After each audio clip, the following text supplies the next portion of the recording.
सभी को नमस्कार। देखिए मित्रों, हम समास का अध्ययन कर रहे हैं जिसमें हमने तत्पुरुष समास के 6 वेद और कर्मधारय समास का अध्ययन हमने कर लिया था।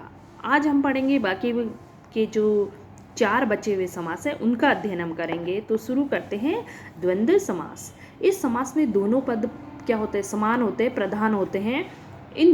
ये दोनों पद क्या है? एक योजक चिन्ह द्वारा जुड़े होते हैं। समास विग्रह करने पर और, या, अथवा, एवं आदि क्या है लगा देते हैं जब हम समास विग्रह करते हैं। तो देखते हैं, इधर समास पद है और यहाँ समास विग्रह है। सीता राम, तो यह एक योजक चिन्ह से जुड़े हैं। सीता और राम योजक चिन्ह से जुड़े हुए हैं। और विग्रह करेंगे तो और, अथवा, या आदि इसमें जोड़ देंगे। तो सीता और राम हो गया। सीता राम का क्या हुआ? समास विग्रह। सीता और राम। हानि लाभ, हानि या लाभ। आना जाना, आना या जाना। माता पिता, माता और पिता। आयात निर्यात, आयात और निर्यात। दाल रोटी, दाल और रोटी। रात दिन, रात और दिन। 68, 8 और 60। 55, 5 और 50। आप यहाँ सोच रहे होंगे कि जो संख्यावाची शब्द होते हैं वो तो द्विगु समास में आते हैं, लेकिन मैंने एक नोट यहाँ पे दिया है कि 1 से लेके 9 तक तथा जो संख्यावाची शब्द हैं, जैसे 10, 20, 30, 40, 50, 60, 70, 80, 90, 100 जैसी पूर्णांक वाली जो संख्यावाची शब्द हैं, इनको छोड़ के जो अन्य शब्द जो संख्यावाची होते हैं वो द्वंद्व समास में शामिल किए जाते हैं। और द्वंद्व समास में क्या होता है? जो समस्त पद होता है वो योजक चिन्ह से जुड़ा हुआ होता है, और जब उसका विग्रह करते हैं तो उसमें और, आदि, या, अथवा आदि शब्द उसमें जोड़ दिए जाते हैं। द्विगु समास। इस समास का पहला पद क्या होता है? संख्यावाची होता है, ओ या गणना बोधक होता है, तो इसमें दूसरा पद ही प्रधान होता है। पहला पद संख्यावाची होता है और दूसरा पद क्या होता है? प्रधानवाची होता है। तो वहाँ क्या होता है? द्विगु समास। द्विगु समास में क्या है? 1 से लेके 9 और जो पूर्णांक वाली संख्या है वो सभी आती हैं। बाकी जो संख्याएं, संख्यावाची जो शब्द होते हैं वो द्वंद्व समास में क्या है? शामिल किए जाते हैं। उदाहरण के माध्यम से हम समझ पाएंगे। समस्त पद है और यह है विग्रह। तो नवरत्न, 9 रत्नों का समूह है। सप्ताह है, 7 दिनों का समूह है। त्रिलोक, 3 लोकों का समूह है। तिरंगा, 3 रंगों के समूह वाला।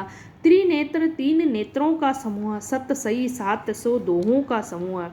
दोपहर, 2 प्रहर, यह पहर के बाद का समय है। पंचवटी, 5 वटों का समूह है। पंच पात्र, 5 पात्रों का समूह है। चौराहा, 4 राहों का समूह है। अर्थात जिसमें पहला पद क्या होता है? संख्यावाची होता है और दूसरा पद क्या होता है? प्रधान होता है। तो वहाँ क्या होता है? द्विगु समास। तो इन सभी उदाहरणों में क्या है? पहला पद क्या है? संख्यावाची है। तो यहाँ पे क्या है? द्विगु समास। 5 नंबर समास है अव्ययभाव समास।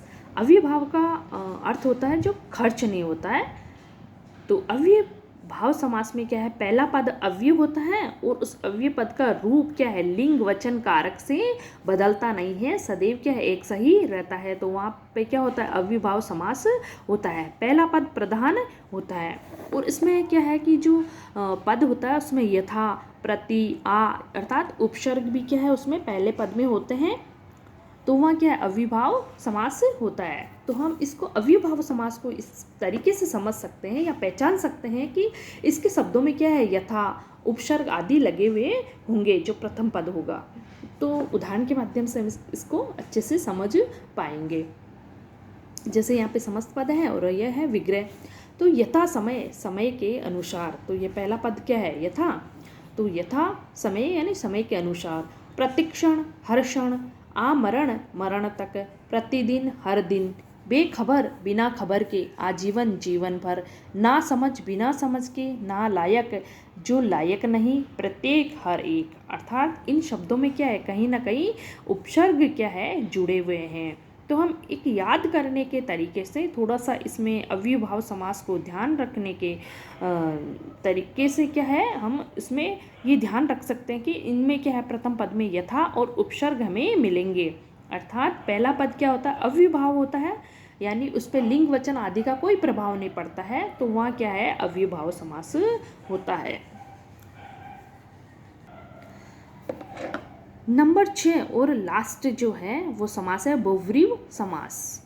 अच्छा, जिस समास में क्या होता है, पूर्व पद उत्तर पद दोनों ही क्या होते हैं, गौण होते हैं और किसी अन्य ही अर्थ की हमें क्या प्रतीति होती है, अर्थात अन्य ही पद उसमें प्रधान होता है, तो वहाँ क्या होता है, एक नया ही अर्थ निकलता है, तो वो वहाँ पे बहुव्रीहि समास होता है। जैसे जिस समास में पूर्व पद उत्तर पद दोनों ही क्या होते हैं, गौण होते हैं और एक अन्य पद होता है वो प्रधान हो और उनके शाब्दिक अर्थ को छोड़कर एक नया ही अर्थ निकलता है, तो वो क्या कहलाता है, बहुव्रीहि समास कहलाता है।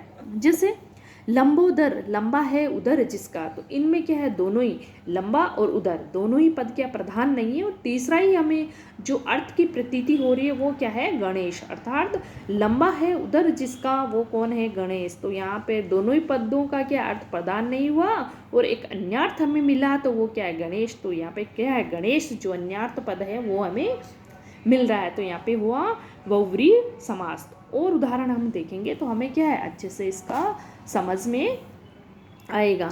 जैसे दशानन, 10 है आनंद जिसके वो है रावण, महावीर मान है जो वीर हनुमान, दिगंबर दिसाई है वस्त्र जिसका वो है शिव, गजानन गज के समान आनंद वाला है गणेश, नीलकंठ नीला कंठ है जिसका शिव, घनश्याम बादल जैसा काला वह है कृष्ण, त्रिलोचन 3 है लोचन जिसके वो है शिव।